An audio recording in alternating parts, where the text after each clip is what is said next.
بسم الله والصلاة والسلام على رسول الله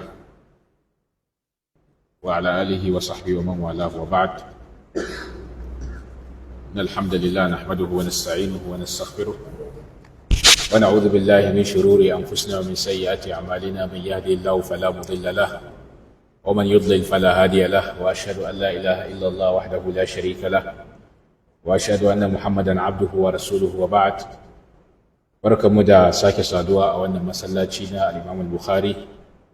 yau 8 ga watan Dhul-Qa'dah shekarar hijira ta 1446 wanda ya daidai da 6 ga watan 5 shekarar miladiya ta 2025 a wannan majalisi da muke karatun littafin Nabiyur Rahma wallafar Professor Muhammad Sani Umar Rijal Lemo hafizahullahu ta'ala. Littafi ne da yake magana akan sirar manzon Allah sallallahu alaihi wasallam da kuma irin darussa da za mu iya amfana daga cikin wannan sira. Wannan shine darasinmu na 12. Wancan zaman da muka yi mun karkare magana akan wasu hikimomi waɗanda Allah subhanahu wata'ala ya kaddara ya sanya a kiwon da manzon Allah sallallahu alaihi wasallam ya yi na dabbobi musamman ma awaki, inda muka faɗi cewa daga cikin waɗannan hikimomin shine Allah subhanahu wata'ala yana nufin manzon Allah sallallahu alaihi wasallam da ya samu wasu ɗabi'u, wasu halaye waɗanda sai a wannan kiwon ne zai same su, musamman abin da ya shafi ɗabi'a ta haƙuri, ɗabi'a ta abin da ya shafi kamar irin jin nauyin abin da ya rataya a kansa, da kuma ɗabi'a ta tawadu'u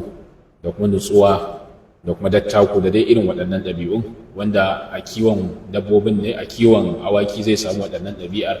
sakamakon irin shirin da Allah subhanahu wata'ala yake masa na ya zamanto jagora, ya zamanto annabin ƙarshe kuma jagora, wanda kowane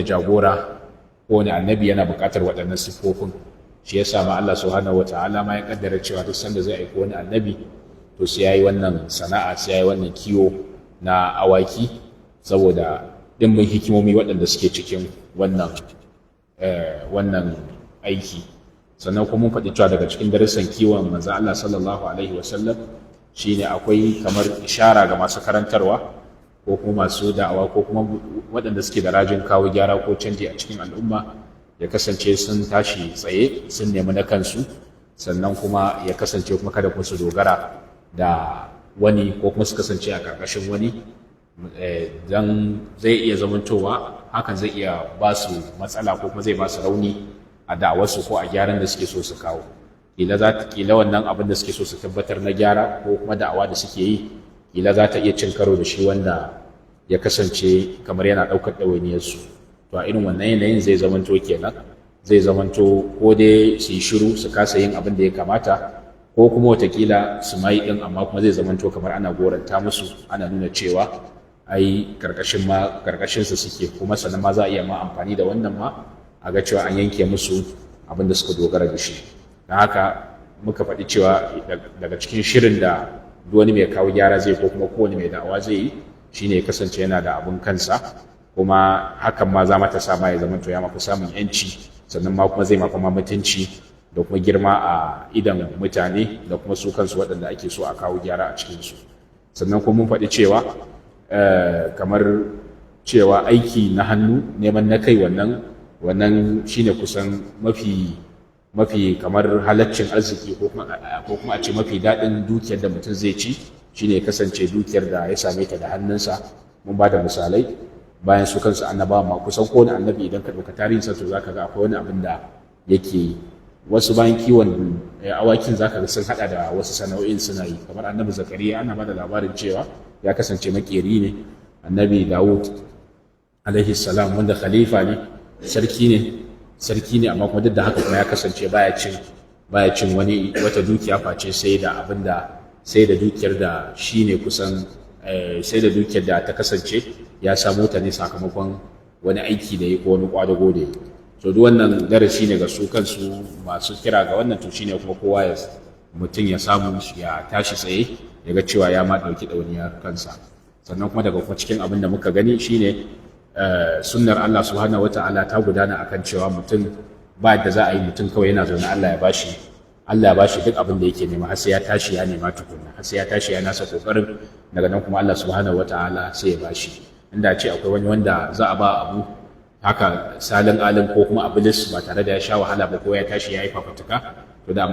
annabinsa sallallahu alaihi wasallam zai bawa, tunda shine kusan mafi soyuwar halitta, shine kuma mafi daraja a cikin halittu gaba daya, da dai sauran falololi da daraja wanda kowa ya san manzo Allah sallallahu alaihi wasallam yana da su. Amma kuma duk da haka Allah bai sauka mai da almanu wassalwa ba daga sama, sai da ya tashi ya nema sannan kuma Allah ya bashi. Duk waɗannan mun yi magana akan su a darasin da ya gabata. Haka ne mun yi magana akan hadithar da ta faru da manzo Allah sallallahu alaihi wasallam,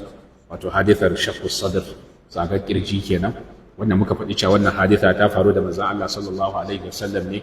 lokacin da yake badiyar Bani Sa'ad, yake nan ƙauye ko masauki inda Bani Sa'ad suke zaune, sannan kuma ta faru da shi ne yana shekara 4,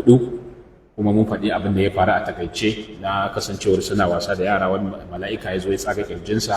ya ciro zuciyarsa, ya wanke ta, sannan kuma ya ciro wani kamar dan gudan jini a ciki, ya ce wannan shine rabon shedan a tare da kai, sai ya mai da wannan zuciyar. Mun faɗi cewa wannan haditha malamai an yi ittifaki a cewa ta faru ne sau biyu a rayuwarsa. Karon farko shine wannan wanda muka karanta sanda yake shekara 4 a badiyatu Bani Sa'ad. Karo na biyu kuma shine kuma lokacin da za a Isra'i da Mi'raji da shi. Akwai masu ƙara cewa ta sake faruwa da shi a karo na 3 lokacin da ya zama annabi, lokacin da aka fara masa wahayi, ko kuma lokacin da ya zamanto lokacin da ya tashi yin hijira zuwa garin Madina. Sai dai mun faɗi cewa wannan ƙari na 3 kusan bai tabbata ba. Malamai da dama sun nuna raunin ruwayoyin da suka zo da tsagar kirji a karo na 3 a rayuwar manzon Allah sallallahu alaihi wasallam. Mun kuma faɗi cewa akwai masu inkarin wannan haditha da ta faru, wanda muka faɗi cewa a waɗanda kusan suke gaba-gaba wajen inkarin wannan haditha su ne mutanen da ake kiransu da al-mustashriqun, ko kuma orientalist da turanci, ko kuma yanci ranar addini. Shine da muka faɗe su sai muka ɗan tsaya muka ɗan yi ɗan tsokaci akan suwa yanci ranar addini ko al-mustashriqun din. Muka ce turawa ne, amma kuma sun mai da hankali wajen bincike ga abin da ya shafi al'ummar musulmi ta hanyar bincike akan addinin su ko yaran su, ko kuma abin da ya shafi tarihin su da al'adun su. Sannan mun faɗi cewa su waɗannan wannan istishraqi, wannan harka ta bincike akan musulmi daga ɓangaren turan yamma, an yi saɓani akan yaushe ya fara, amma kuma an yi ittifaki akan cewa ya fara ne a mataki na gwamnati a kusan ƙarni na 14, shekara ta 1312. Sannan kuma mun faɗi kashe-kashen su waɗannan al-mustashriqun masu irin wannan bincike yanci ranar addinin. Mun ce akwai masu sassaucin ra'ayi waɗanda za ka ga maganganunsu akwai wani nau'i na adalci, sannan kuma ba su da kamar irin ƙiyayya kamar sauran abokan aikin nasu. Sannan kuma mun faɗi cewa kuma akwai kuma masu tsatsauran ra'ayi waɗanda kusan suke cike da gaba da ƙiyayya da jin haushin musulunci, wanda hakan sai ka ga su ta ƙare-ƙare, ko kuma su zo su ta yaɗa ƙarya, ko kuma su ta ƙoƙarin masu ga cewa ruguza musuluncin da sunan ilimi da bincike. Sannan kuma mun faɗi wasu daga cikin manufofin waɗannan al-mustashriqin din na dalilin da yasa suke irin wannan karatu. Mun faɗa cewa akwai manufa ta addini, akwai manufa ta abin da ya shafi siyasa, akwai manufa ta tattalin arziki, akwai kuma manufa kuma ta bincike da kuma neman ilimin da kuma neman gaskiya a karan kanta, wanda muka ce kusan galibin mustashriqun yawanci manufofin can guda 3 su ne kusan suke sa su suke. Ma'ana manufa ta addini, ganin cewa an yi kokari a ga cewa an lalata addinin, an kuma ɓata sura addinin a wurin turan, sannan kuma an kuma sa musulmai shakka. Manufa ta siyasa da tattalin arziki, wannan kusan su ne manyan manufofin da ta sa suke. Akwai masu yi dan ilimi da bincike, amma waɗannan ba su da yawa, saboda galibi ma ba sa ma samun tallafi da kuma goyon baya daga gwamnatocinsu, saboda su gwamnatocin ba dan wannan suke yi ba. Wanda galibi a cikin ire-iren waɗannan an fi samun waɗanda zaka ga sun ma musulunta, wanda galibin al-mu'tadilun din, galibin masu sassaucin ra'ayi, to zaka ga su yawanci sun ma fi fitowa da manufarsu yawanci bata wuce galibi suna yin ta ne don kawai bincike da neman ilimi, wanda hakan sai ka ga an samu wasu hakan ta sa wasu sun musulunta. Sannan kuma muka yi magana kuma akan istishraqi a wannan zamanin. Shin har yanzu akwai istishraqi? Mun faɗi cewa har yanzu akwai, ko da dai bai ba kamar da ba dai, amma dai har yanzu akwai galibi akwai gidauniyoyi da kuma kamar irin ƙungiyoyi da kuma hukumomi na kasashen mulkin mallaka, musamman kasashen turai kenan, irin su Ingila, Faransa, Amerika, Germany, Rasha, Faransa, irin dai waɗannan kasashen dai wanda har yanzu suna nan suna yi, suna kwada kuma waɗannan ƙungiyoyin da kuma waɗannan gidauniyoyin da ma ma'aikacin wani gwamnati, wanda galibi duk wata siyasa ko duk wani kudiri idan suka so su, idan gwamnatocin waɗannan kasashen suka so su mazartar akan kasashen musulmai, to galibi suna samun kamar recommendation ne daga su waɗannan mutanen al-mustashriquna din. Rahoton da suka tura musu to da shi suke aiki, ganin cewa sun tabbatar da abin da suke so. Haka nan ma akwai su a jami'o'i na turai, zaka ga akwai jami'o'in da akwai bangaren da ake karantar da abin da ya shafi harkar musulunci da kuma yarika na al'ummar musulmai, musamman ma larabci ma da makamantansu. A yau insha Allah za mu dora daga inda muka tsaya na faɗin wasu shibohohi waɗanda ta sa su al-mustashriqun din suka fake da shi wajen inkarin wannan haditha da shaqqu sadr. Mun faɗi cewa akwai waɗanda suka inkarin shaqqu sadr a cikin mustashriqun, kusan waɗanda suka yi shuhura wajen inkarin wannan haditha ta shaqqu sadr, tsagar kirji, kusan za a iya cewa kusan kamar mutum, akwai fitattu guda biyu. Akwai wani Sir William Moyer, mutumin Ingila ne, kuma sannan yana da asalin sa dan mission ne, kuma ma yana ma da kamar irin mummunar kiyayya da musulmai. Shi kusan zaka iya sashi a cikin al-mustashriquna waɗanda suke da tsatsauran ra'ayi. Shi wannan mutumin Ingila ne. Bayan shi kuma akwai wani Iliam Damingham, mutumin Faransa ne, wanda shi kuma yana kwaɗe daga cikin masu sassaucin ra'ayi, amma kuma shi ma yana inkarin wannan haditha ta shaqqu sadr. Abinda suka dogara da shi, suke dalilin da ta sa har ma suke ma inkarin wannan hadithar, suna faɗin cewa wannan hadithar ta shaqqu sadr ai kamar farfadiya ce ta samu manzon Allah sallallahu alaihi wasallam. Hakan sai ta sa su waɗanda suke tare da shi sai suka ɗauka cewa ai kamar a wani abu ne ya faru da shi, har ma suka garzaya ma suka gaya wa Halimatu Sadiya, ita kuma ta zo ta ɗauka tsaga mai kirji akai. Amma suna ganin cewa ba tsaga kirjin akai ba, alal haƙiƙa kawai da farfadiya ce ta same shi ya faɗi, daga nan kuma sai ya dawo hayyacinsa. Sannan kuma akwai kuma masu ganin cewa kuma wannan abin da ake faɗa kamar tatsuniya ce bai faru ba, kuma abin da ake nufi da shaqqu sadr ba ana nufin shaqqu sadr alal haqiqa bane ba. Ma'ana abin da ake nufi da shi shine kamar wani abu ne wanda ya kasance kamar irin ta hanyar baɗini ko kuma ta hanyar zuciya, kamar yadda shi wannan Damingham din yake faɗa, yake cewa shaqqu sadr asalinsa shine kamar irin Allah subhanahu wata'ala ya wanke wa annabi sallallahu alaihi wasallam zuciya, amma wanki kamar irin na baɗini ta hanyar ya sa mai, ya kamar irin goge masa zuciyarsa, ya kuma zare mai duk wani dabi'u marasa kyau, wanda hakan ta sama har Allah ya saukar da surar da ayar alam nashrah laka sadrak. Wannan shine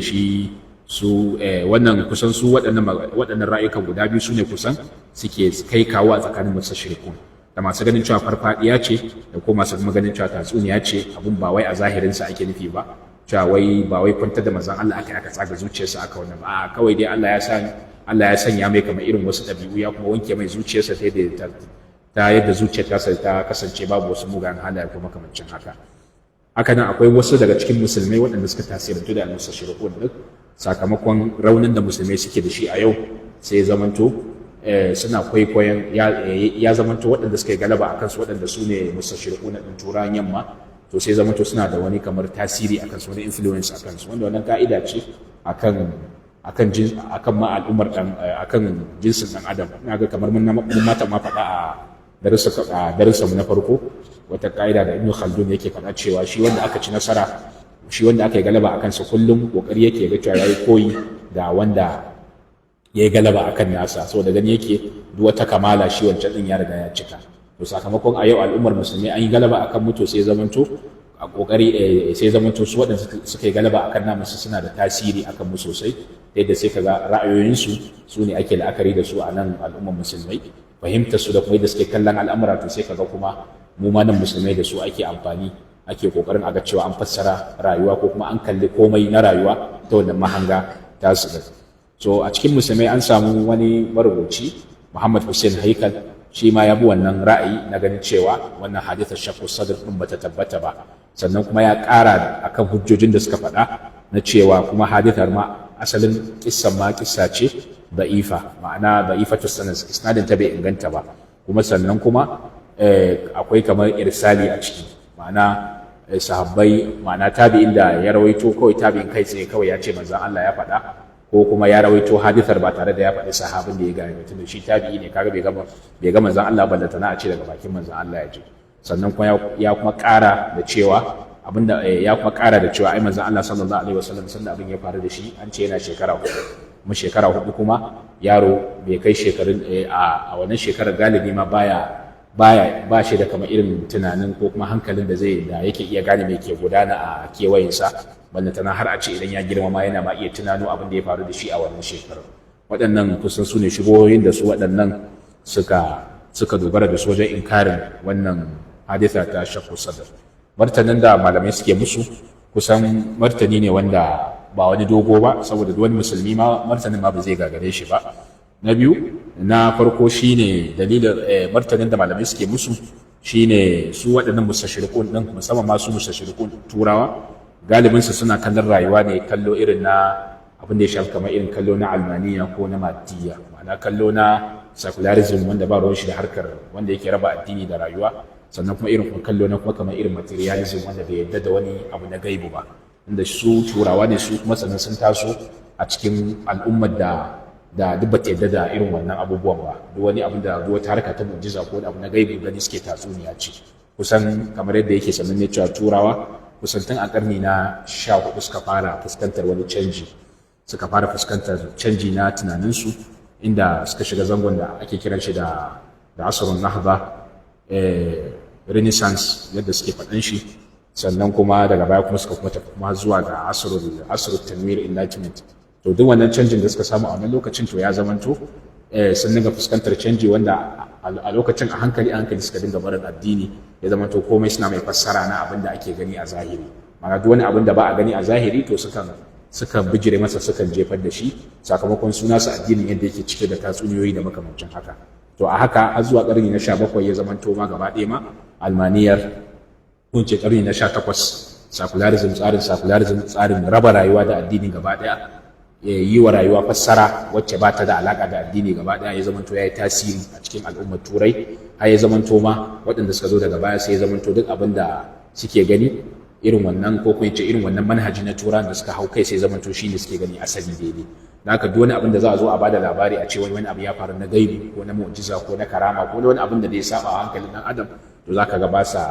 sa yarda da shi, suna kokari ne su ga cewa sun samar da sun kawo ta fassara da to wanda ya san yadda suke tunani to ma ba zai sha wahalar gane dalilin da yasa za su yi inkarin shakku sadar ba, tunda shi shakku sadar abu ne wanda yake da alaka da harka ta gaibu, harka ce ta mu'jiza. To su kuma duk ba su yarda da wannan magani, suke tatsuniyoyi ne, yanzu an wuce wannan lokacin, yanzu duk wani abin da ba za ka iya fassara shi a zahirance ba to babu shi, duk wani abin da ba za ka iya taba shi a hannu ba, ka taba shi da hannunka ko ka gan shi da idanka ba, ko kuma ka shaƙe shi ba, to wannan abin babu shi a wannan babu shi a wannan babu shi a duniya. To haka sai ta sa da sai suke inkarin al-khawariq da kuma al-mu'jizat. Sannan kuma abu na biyu shine kuma ita wannan haditha bata saba hankali ba, ballantana a zo a ce ai abu ne wanda ya saba hankali, tunda musamman ma mu da muke rayuwa a wannan zamanin za mu ƙara tabbatarwa ma da ma cewa bata saba hankali ba, tunda a wannan zamanin muna ganin yadda ake tiyata, yadda ake tsaga mutum a mai tiyatar wajen awanni ma a ciro wata gaba a mai aiki a jikinsa, kuma a kuma mayar da wannan abin a kuma ɗinke kuma ya tashi kuma ya ci gaba da rayuwarsa. To kaga kila ma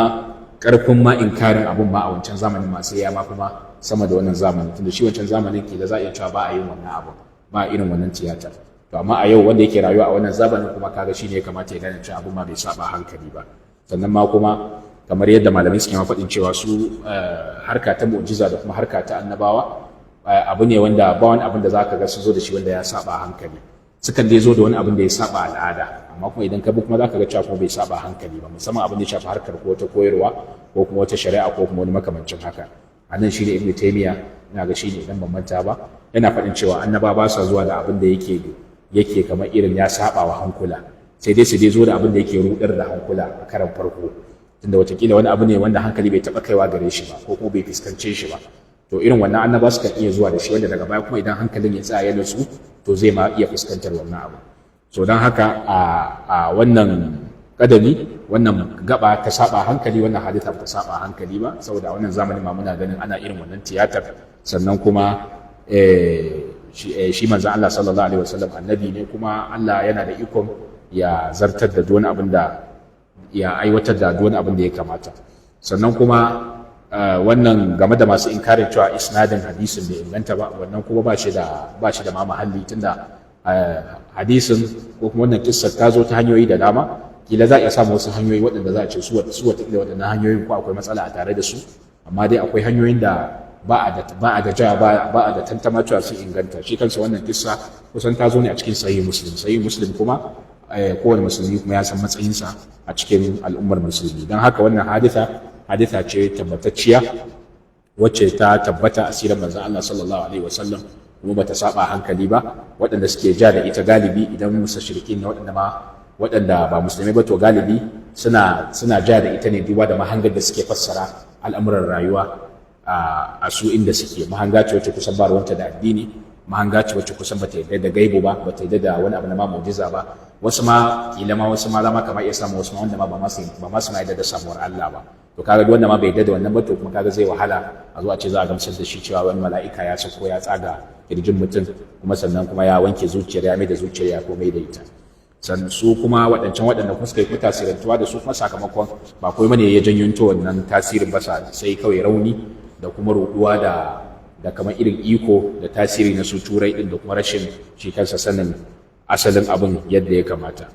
Kuma dama kowane musulmi a cikin musulunci akwai batun imani da gaibi wannan yana ɗaya daga cikin abin da yake bambanta musulmai da kuma waɗanda ba ma musulmai ba, kamar yadda Allah subhanahu wataala yake ba siffanta musulmai, yake cewa alladhina yu'minuna bil ghaibi wa yuqimuna as-salata,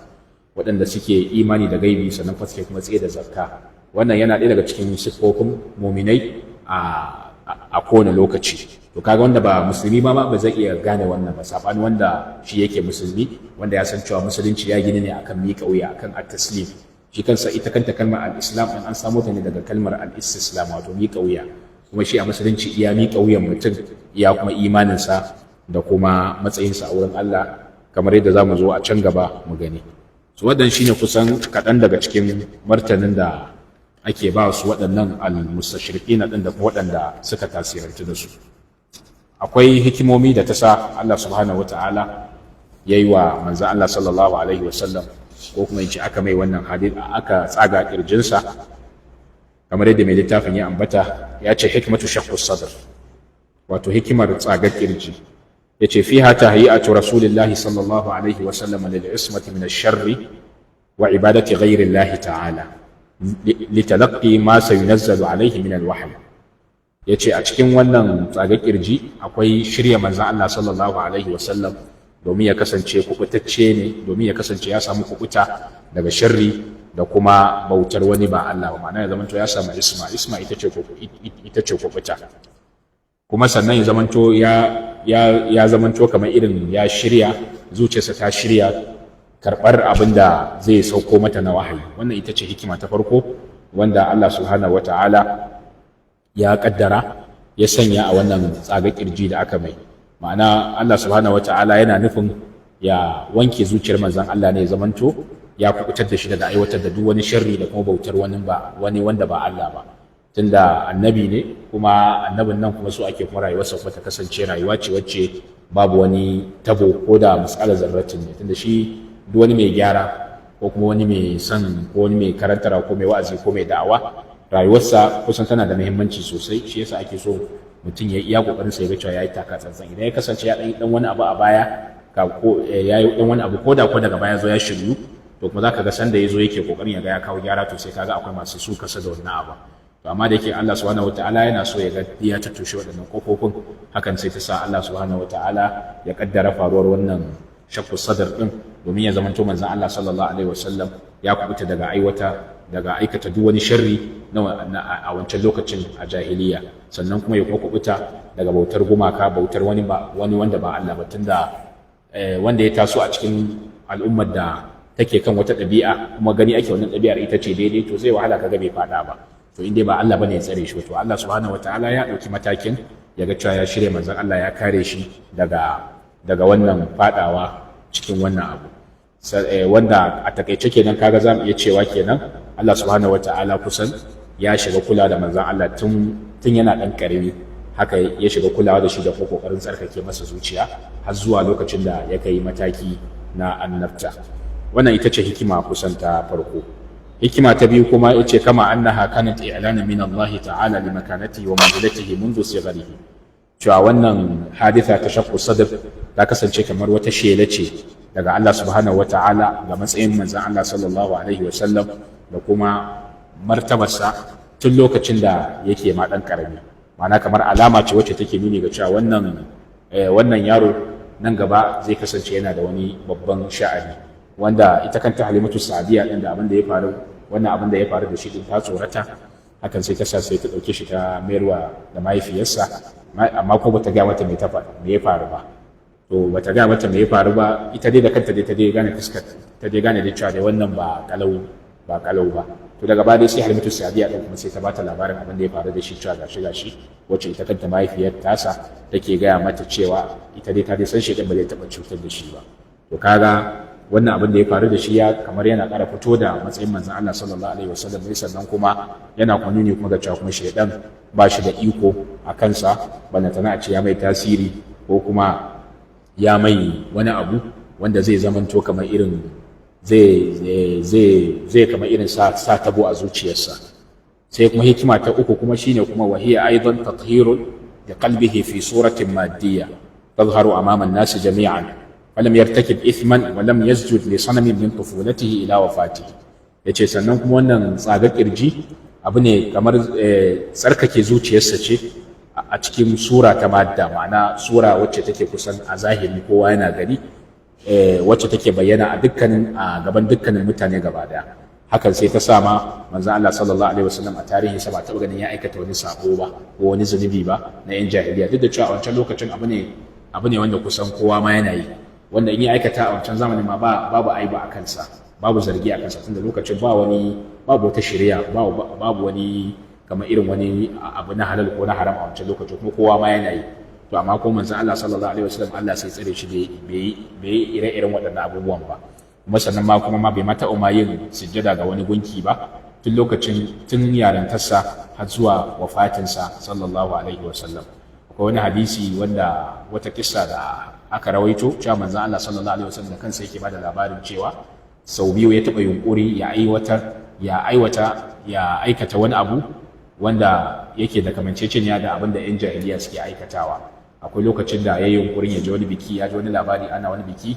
to irin kuma sai suka tsara da shi da wanda suke kiwo a tare da shi kan cewa za su je wannan bikin, wanda bikin kada ake ana da abubuwa ne a wani lokacin. To sai Allah kuma sai ya jefa masa bacci, to sai kasance ma bai mata shi ma ba sai wayewar gari, zafin rana ne ma ya mata ce shi, wannan bikin da daddare ake. Sai kuma a karo na biyu nan ma kuma sai sake kokari ya sake yi, nan ma kuma Allah bai ba shi dama ba. To tun daga wannan lokacin kuma sai Allah ya zare san halattar ma ire-iren waɗannan wuraren gaba ɗaya ma daga wurinsa. So duk wannan yana nuna maka irin tsare manzo Allah sallallahu alaihi wasallam da kuma kariya da ya samu daga wurin Allah tun a jahiliya, tun ma yana yaro, a lokacin da zai ma iya yin wani abu ma ba tare ma da ya sani ba, ko kuma wataƙila ma baya ma cikin hayyacinsa, ko ma daga ma mataki ma na ma yaranta, ko kuma ma idan ma ya ma kai minzali ma na ma samartaka, amma kuma duk sai bai yi hakan ba, wanda kuma duk wanda yana ɗaya daga cikin hikimomi na shi tsadar ƙirji da kuma wanke mai zuciyarsa. Sannan kuma abinda za mu ƙara hikima ta gaba shine cewa idza kana ash-shaytanu lahu hazzun min qulubi as-subyan wa hiya lam tahmil hiqdan wala bughdan wala hasadan fa kayfa bi qulubi al-kibar. Yace idan har shaytan yana da rabo a cikin zakatan yara, kuma waɗannan zakatan kuma ba su taɓa ɗaukar wani kulli ba, ko kuma wata tsana ba, wata kiyayya, ko kuma wata hasada ba, to ina kuma ga kuma zakatan manya. Anan zamu ga cewa manzon Allah sallallahu alaihi wasallam, kamar yadda a kisar ta zo, Jibril alaihi salam sanda ya ciro zuciyar tasa, ya tsaga ya ciro wani gudan jini, ya ce wannan shine rabon shaidan a cikin zuciyarka, ya wanke zuciyar ya komai da ita. To idan har zuciyar yara an ce akwai rabon shaidan, akwai wani nau'i, akwai wani dan kaso na abun shaidan a ciki, to ina kuma ga kuma zukatan manya. To to kai kenan zukatan manya su ne aula kenan su zamanto akwai kashan shedan a cikin su, wanda kaga manya kenan su ne ya kamata ma su ma zamanto su ma mata ka tsantsan. In dai har yaron da ba shi da tunani a wancan lokacin, ba shi da tunani a irin wannan shekarun, sannan kuma ma bai ma sanya rayuwar take ba ma, kuma ma shi zuciyarsa ma ɗaya ce tas, bai san kiyayya ba,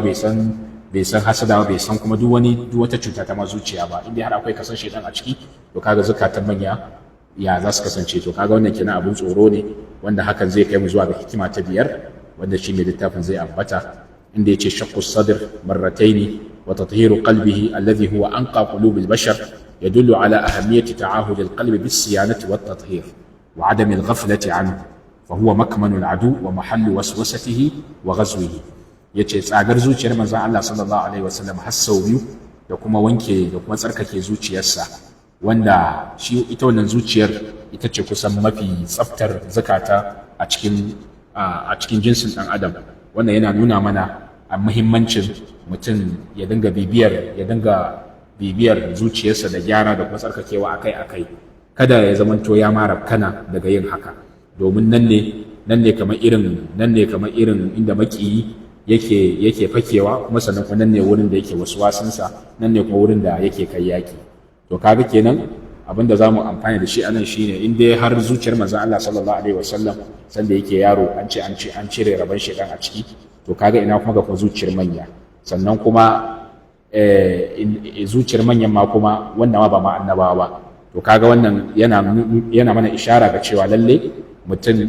kowane mutum kenan yayi kokari ya ga cewa yana kula da zuciyarsa ta hanyar gyara ta da kuma tsarkake ta, kuma sannan kuma kada kuma ya kuma rafkana, tunda duk wani waswasi ko wani yaƙi na shaidan kusan duk daga zuciya yake fara, tunda daman nan ne gabar da farko take fara lalacewa a jikin gangan ɗan adam kafin shi ya lalace, kamar yadda annabi sallallahu alaihi wasallam yake faɗa cewa ala inna fil jasadi mudgha idza salahat salaha al jasadu kullu wa idza fasadat fasada al jasadu kulluhu ala wa hiya al qalb, inda yake cewa a cikin yake cewa ku saurara a cikin gangan jiki akwai wata tsoka wacce idan ta lalace to duka jiki ya lalace. Aka idan kuma ta gyaru idan ta gyaru to duka jiki ya gyaru, idan kuma ta lalace kuma duka jiki shi ma ya lalace. Yake cewa ku saurara, ita wannan tsokar ita ce zuciya. To kaga anan yana mana ishara ga cewa wajibi ne kenan mutum ya kasance yana ankare da zuciyarsa a kowane lokaci, ya yi kuma kokari kuma ya ga cewa kuma ya tsaftace ta daga cututtuka waɗanda suke samun zukata. Cututtukan da suke samun zakata wannan kusan sanannu ne. Daga ciki kamar akwai hassada, akwai abin da ya shafi munafunci, akwai abin da ya shafi kamar irin girman kai, irin su riya, irin su sarrai, san zuciya, duk irin waɗannan duk cututtuka ne na ma zuciya, wanda shari'a ta zo da tsoratarwa game da su, da kuma da hanyoyin da ɗan adam kowane musulmi zai kokarin ya ga cewa ya ma tsaftace zuciyarsa daga waɗannan cututtuka. Daga cikin hanyoyin da ake bi wajen tsaftace zuciya da kuma wanke ta daga cututtuka akwai ikhlasi, tabbatar da ikhlasi, ya kasance duk abin da mutum zai yi ya dinga halarto Allah, sannan kuma ya kasance kuma duk abin da zai kuma dan Allah zai ba dan neman yarda wani ba, ko kuma neman shuhura ko wani abu makamancin haka. Sannan mun ne cewa ko a ranar lahira idan aka je lahira, waɗanda Allah kamar yadda hadisin manzo Allah sallallahu alaihi wasallam yake nunawa, waɗanda za a fara kunna wuta da su wasu mutane ne kusan guda 2 ko 3, wanda kusan dukkaninsu sun yi ayyuka masu kyau, amma kuma kasancewar sun yi ayyukan ne ba da kyakkyawar zuciya ba da ikhlasi ga Allah ba, to shi yasa Allah ma zai fara kunna wuta da su. Kamar yadda hadisin ya nuna akwai malami masani ko makarancin alkur'ani wanda ya san alkur'ani, ya haddace shi, yana karantar da shi, ya san shi sosai, amma kuma kasancewar yana karantar da shi ba dan Allah ba, kuma sannan kuma ya haddace ne ko kuma ya kiyaye shi ne dan a ce malami ne shi ko kuma a ce shi ma haddaci ne, to hakan sai ta sa Allah sai ya sa shi a cikin waɗanda za a kunna wutar jahannama da su. Akwai kuma mai wadata wanda yake kashe kuɗinsa wajen ƙoƙarin taimakon waɗanda suke bukata, da kuma dai duk wasu ayyuka da na dai alheri. To amma kasancewar yana ne dan a ce mai kyauta ne shi, dan a dinga ambatansa, ana yayata shi a kafafen yada labarai da kuma jaridu, to kaga hakan sai ta sa Allah ya sanya shi cikin waɗanda da su za a fara kunna wutar jahannama. Akwai kuma mai jihadi wanda zai fita jihadi ba dan komai ba sai dan ɗaukaka kalmar wanda zai fita jihadi, wanda har haka ma sai ta sama amma kashe shi ma a jihadin. kaga dai karshen dai abu dai shine dai jihadi wanda dai mutum ma zai ma salwantar da ransa. To amma kuma shari'a sai ta nuna mana cewa to hatta jihadi ma aikin riya ma zai iya shiga aikin, zai ma iya shiga jihadi, wanda kaga shi ba ma wata ma maslaha ma ta duniya ma wanda mutum ma yake ma sa ran cewa ma zai amfani da ita. Gwara ma shi mai karantarwa ko kuma mawadaci zai ga alfanun abin da ya tun yana duniya, shi zai mori wannan abu. Amma kuma kaga wanda zai kai rayuwarsa a je a kashe shi kuma ba dan kuma ya hakan ba dan Allah ba, to kaga wannan zai zamanto kenan zai zamanto min babu aula kenan ma babu inda riya ma ba za ta shiga ba, inda za ta shiga cikin harkar jihadi, wanda daga baya shi ma Allah sai ya kula shi saboda yayi ne domin a ce masa jarimi, domin a ce shi sadauki ne babu wanda ya kai shi da makamancin haka. To kaga wannan yana nuna mana girman ikhlasi, kuma ya ishe mu ma san cewa ikhlasi yana ɗaya daga cikin matakai ko kuma in ce sharuɗa guda biyu waɗanda Allah baya karɓar aiki sai da su. Akwai sharaɗin farko shine ikhlasi, sharaɗi na biyu kuma shine koyi da manzon Allah sallallahu alaihi wasallam wajen aiwatar da wannan aikin. Sannan kuma daga cikin abin da yake ƙara tsaftace zuciya yake gyara ta, akwai yawan zikiri da kuma addu'a. Mutum ya kasance yana yawan ambatan Allah, sannan kuma yana kuma yawan roƙonsa. Wannan yana daga cikin abin da yake ƙara tsaftace zuciyar mutum, sannan kuma yake kawar da shi daga kasancewa daga cikin gafalallu. Manzo Allah sallallahu alaihi wasallam akwai hadisin da yake faɗin cewa akwai wani zikiri da ya faɗa bana iya tunawa, a lokacin yake faɗin cewa duk wanda ya kasance yana yin haka to kuma Allah ba zai rubuta shi a cikin gafalallu ba. Sannan kuma shi kansa manzo Allah sallallahu alaihi wasallam ya kasance yana yawan addu'a, yana faɗin cewa ya muqallibal qulub thabbit qalbi ala dinik, ya mai tabbatar da zakata ka tabbatar da zuciyata akan addini, da dai ire-iren waɗannan addu'o'i. Sannan kuma akwai kuma karatun alqur'ani da kuma tadabburin ma'anar alqur'ani da yawan karatun alqur'ani da kuma kokarin fahimtar sakon da alqur'ani yake kunshe da shi ma yana taimakawa mutum wajen tsarkake zuciyarsa da kuma tsaftace ta. Musamman ma mu a wannan zamanin ma fassara alqur'ani ma ba za ta yi wahala ba, tunda kusan kowane yare zai wahala kaga wani fitaccen yare wanda ba a tarjama alqur'ani zuwa ga wannan yaren ba. Don haka musulmi ya kasance akalla a kullum yana da wani wuridi na alqur'ani da yake karantawa, sannan kuma yake kuma kokari ya san ma'anar abin da yake karanta, tunda shi alqur'ani sakon Allah ne a gare shi, sako ne ga shi dan adam, maganar Allah ce ga dan adam. To kaga kuma mutum zai so kuma ya san me Allah yake nufa da me Allah yake son ya gaya mai, wani sako Allah yake so ya ma isan mai. To a nan tadabburi yake zuwa. Sannan kuma daga cikin hanyoyin da suke tsaftace zuciya akwai abin da ya shafi kamar abokantaka, ya kasance mutum yana tare da abokai na gari salihai a koyaushe, wanda waɗannan abokai salihai ɗin su ne za su dinga tunatar da shi yayin da ya manta, sannan kuma za su tallafe shi yayin da zamiya ta kama shi. Abota da mutane na gari wannan yana da tasiri sosai wajen nagartar mutum ko kuma lalacewar mutum idan ya kasance yana cikin mutanen kirki, ko da baya yin irin abin da suke yi 100%, to akalla idan ya kasance yana tare da su to za ka ga alheri baya rabuwa da shi. Akalla zai fi kusa da kamar ayyuka na da'a, ganin su idan suka yi wani abu to wannan kara za ta karfafa shi ma din yayi wannan abu. Sannan kuma akwai wani abin da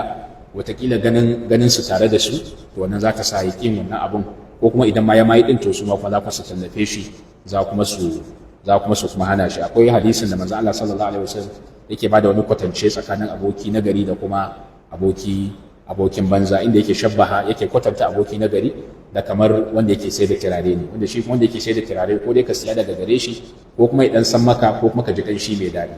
Shi kuma aboki na banza kuma ya shabbaha shi, ya kamanta shi da kamar irin wani makeri ne wanda ko dai ya kona ka da harka kira da yake a wannan lokacin, ko kuma biya sa maka dauda, ko ma ka ji wari daga gare shi. Kaga dan haka abota da mutanen kwarai wannan yana taka rawa sosai wajen tsaftace zuciyar mutum da kuma tsarkake ta. Dama ko manzon Allah ya ce almaru ala dini khalilihi, mutum yana kan addinin abokinsa ne. Shine abin da Hausa suke cewa barawo abokin barawo ne. Wannan kusan yana da wajahin gaskiya. Sannan kuma daga kuma cikin abin da yake ƙara tsarkake zuciya to shine mutum ya ma nisanci san zuciya, ya nisanci san rai ko kuma san zuciya ko san rai. Kusan wannan shine kusan yake halakar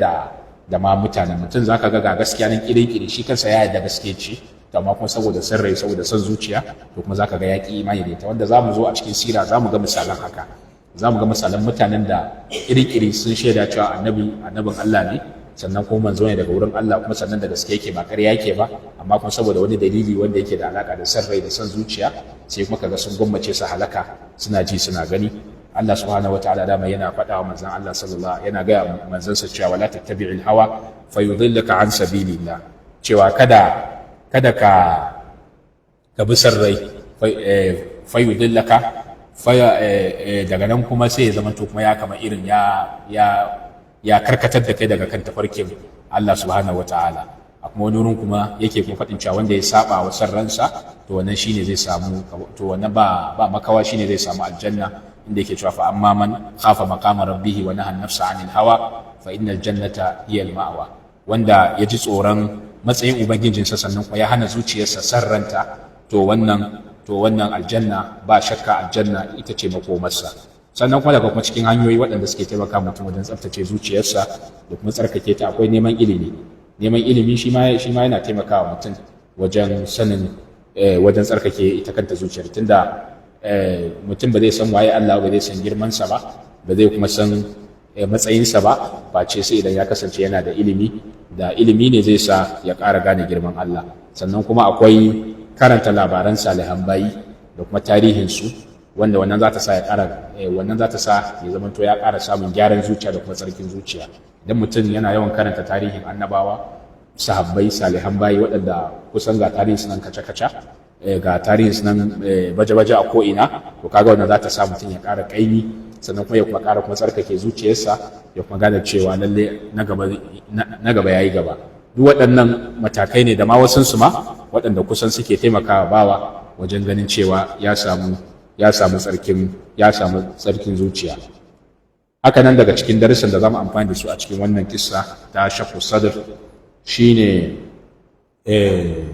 shine masu da'awa ko kuma malamai ko kuma jagorori waɗanda suke so su kawo gyara, abin da ya kamata su sani shine su san cewa shari'a kusan ita ce kusan kamar irin shari'a da kuma neman taufiki daga wurin Ubangiji. Wannan shine kusan abin da ya kamata su fara shiri da shi kafin su fara tanada, sannan kuma su fara kuma nema kuma kafin su hau kan hanyar da suke nufin su ga cewa sun cin mata, ma'ana kafin su shiga hanyar gyara. Tunda manzon Allah sallallahu alaihi wasallam bai zamanto annabi ba tukunna sai da Allah ya fara tsarkake zuciyarsa. To kaga kenan anan min babu aula ke da duk wani wanda zai shiga harkar gyara, sawa'an malami ne ko wani jagora ne ko wani shugaba ne, to kaga abin da ya kamata ya fara yi to shine kuma ya ga cewa ya fara tsarkake zuciyarsa, sannan kuma ya kuma nemi tawfiki daga wurin Ubangiji, sannan kuma ya gaskata niyya a gare shi, sannan kuma ya kuma dinga kuma kokarin kuma tuba ga Allah, yana kuma yi kuma kansa hisabi akai kuma sannan ya sani cewa duk abin da zai fuskanta na jarrabawa na irin ibtila'i ko jarrabawa a wannan hanya tasa, to kusan zai iya kasancewa shi ma kamar wani karamin shaqqu sadr din ne, ma'ana shi ma kamar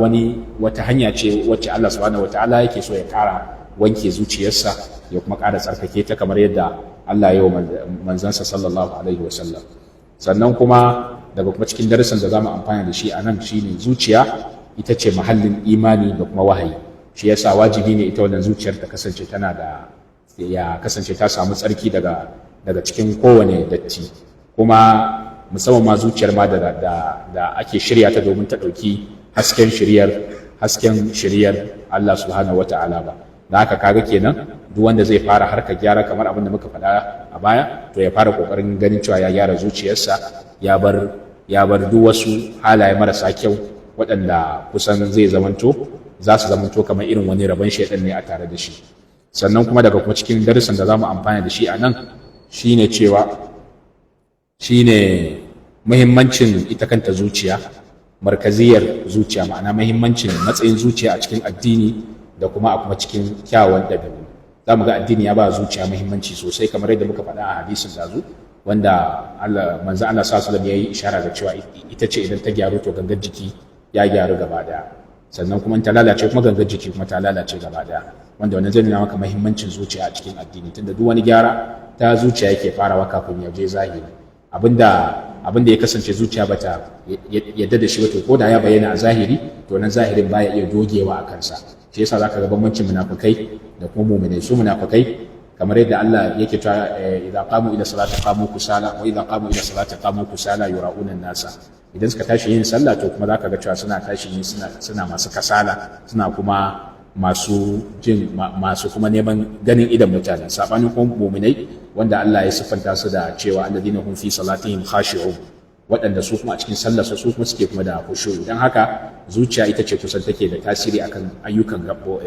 gabbai. Idan zuciya ta yi kyau to kuma ayyukan gaɓoɓi ma za su yi kyau, idan kuma zuciya kuma ta yi ya zama to ba ta yi kyau ba to gaɓoɓin ma ba za ma su yi aiki ba, amma sun yi aikin to kuma za ka ga cewa aikin, idan aikin ya nagari to za ka ga cewa wannan aikin ma ba zai ɗore ba kuma ba zai zo a yadda ake son shi ba. So duk waɗannan kusan suna ɗaya daga cikin darasin da za mu amfana da su. Akwai darasi na ƙarshe da za mu rufe da shi shine batun imani da gaibi da kuma miƙa hankali gare shi. A nan za mu ga cewa abin da ya faru da manzon Allah sallallahu alaihi wasallam wani abu ne musamman ma a wancan lokacin, abu ne wanda kusan yake da alaƙa da gaibi, wanda kila hankalin wani ba zai iya riskarsa ba, kamar yadda ma mustashrikun ba su iya riskarsa ba, cewa mala'ika ya sauko ya tsaga zuciyar annabi, sannan kuma an kuma wanke, an ciro zuciyarsa an wanke ta an mai da ita kuma ba tare da wani abu ya faru ba. To kaga wannan abu ne wanda yake da alaƙa da gaibi. Kuma musulmi kamar yadda yake sananne a cikin addinin musulunci, dole ne musulmi ya zamanto ya mika wuya ga addini, ko da ko an ba shi wani abin da hankalinsa ya gagara ganewa ko kuma ya gagara hararo shi, domin dama wannan shine musulunci, wannan dama shine imani, shine ko musulunci. Iya mika wuya da mutum zai yi iya imaninsa da kuma kusancinsa a wurin Allah. Da wannan ne Abubakar Siddiq radiyallahu anhu ya zarce dukkanin sahabbai, kamar yadda ɗaya daga cikin sahabbai yake faɗa cewa Abubakar Siddiq bai fi sauran sahabbai da sallah, da yawan sallah ko da yawan zakka ba ko da wata ibada ba, sai dai kuma bi shay'in waqara fi qalbihi, da wani abu wanda ya dirsa a cikin zuciyarsa, wanda shine imani. Da wannan imani ya zamanto diyafi dukkanin halittu in ka cire annabawa. A daidai wannan lokacin kuma rashin miƙa wuya da kuma auna hankali da auna addini da hankali, wannan shi ta kai Abu Jahal ya halaka ya kuma taɓe, duk da cewa a wancan lokacin ana kiran shi da Abul Hakam, ma'ana kamar irin suna ne wanda yake nuni ga cewa yana da hankali, yana da hikima, yana da hangen nesa, yana da basira, amma kuma wannan kuma bai mai amfani ba, domin hankalin nasa ya zamanto shine sanadiyar taɓewarsa da kuma lalacewarsa. Az-Zahabi yana da wata magana makamanciya haka, wanda sanda yake magana akan wani mutumi da aka yi a tarihi, wani Abdullahi Rawandi mutum ne wanda aka yi shi a tarihi a lokacin ya kasance kamar irin yana da basira sosai da kaifin hankali da tunani, to sai dai kuma wannan kaifin hankalin da tunanin bai masa amfani ba, domin a ƙarshe ya kai shi zuwa ga yin ridda daga musulunci da kuma sukar ma musuluncin gaba ɗaya. Hakan sai ta sa sai ya zamanto ya mata ɓe. Shine Az-Zahabi da ya gama kawo kissarsa sai yake magana cewa Allah ya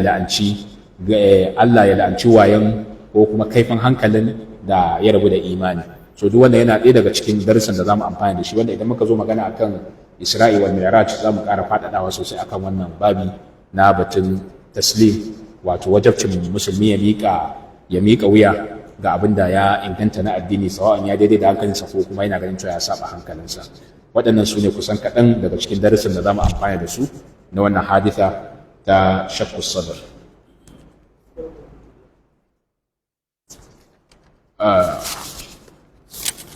Bayan kuma hadithar shakku sadr, kamar yadda muka gani cewa shine manzon Allah sallallahu alaihi wasallam, Halimatu Sa'diya ta dawo da shi gida a lokacin yana shekara 4. Al'adar Larabawa galibi wanda aka tafi da shi ƙauye za a shayar da shi a can, yakan kai shekara kusan wajen 8 zuwa 10 a lokacin. To amma Halimatu Sa'diya sakamakon abin da ya faru da shi sai ta dawo da shi, kuma wannan dawowar da shi da ta yi shine karo na biyu.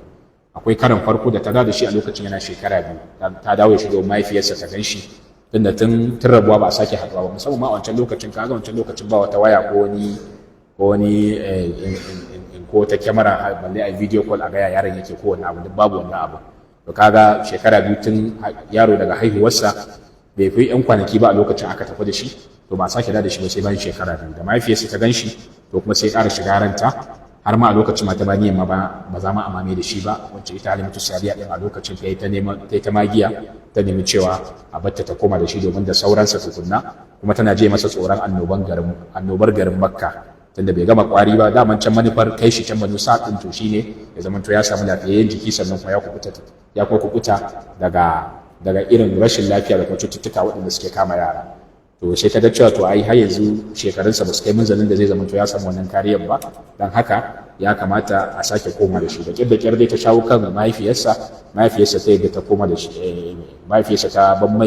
ban mata ta koma da shi. To kuma ta koma da shi kuma kenan shekara 4 wannan abin ya faru. Hakan sai ta sa Halimatu Sa'diya ta tsorata, gudun kada wani abu ya faru da manzo Allah sallallahu alaihi wasallam a zo a ce laifinta ne ko kuma ita ce. To shine sai ta maza ta ga cewa ya kamata ta dawo da shi nan wurin mahaifiyarsa. Kaga kuma wani abu ya faru da to ta riga ta dawo da shi yasa ma da ta dawo da shi wata ma ki yadda ta faɗi dalilin da yasa ta ma dawo da shi. Ita dai mahaifiyarsa ta gane cewa dai ba kalau bane ba yasa ta dawo da shi ba. Saboda me yasa? Saboda al'ada sai an fi waɗannan shekarun, sai an kai wajen shekara wajen 7 ko 8 ko ma 10. Sannan kuma daga yanayin kallon fuskar Halima din yadda ta dawo da shi din, irin dai ba irin kamar irin a mafirgice haka, kuma kamar irin akwai wani abin da ya faru. To wannan sai ta sa ita mahaifiyar tasa ta gane akwai wani abu. Karshe dai Halima dai ta gaya mata, mahaifiyar tasa kuma bata tsorata ba, kuma sai ta ce ai ta san shaitan da zai mai wani abu ba, sakamakon abin da take gani na shi tare da manzon Allah sallallahu alaihi wasallam. To dan haka zamu iya cewa kenan manzon Allah ya yi zaman Banu Sa'ad har sau 2. Zaman farko shine sanda daga haihuwarsa, 'yan kwanakin farko na haihuwarsa har zuwa shekara 2. Sai kuma zama na biyu shine kuma daga shekara na 2 zuwa shekara 4. Daga nan kuma bai sake kuma komawa wurin 'yan Bani Sa'ad ba, wanda shine kuma sakamako kuma menene ya haifar da haka shine abin da ya faru da shi na hadithar shaqqu sadr. Ina ga wannan shine dai a takaice, kusan za mu iya cewa mun zo nan ƙarshen nan. A zama na gaba insha Allah za mu shiga batun rasuwar mahaifiyarsa da kuma komawarsa karkashin kakansa Abdul Muttalib da kuma sauran abubuwan da suka biyo baya. Wa subhanaka Allahumma wa bihamdika ashhadu an la ilaha illa anta astaghfiruka wa atubu ilaik. Wassalamu alaikum wa rahmatullahi wa barakatuh.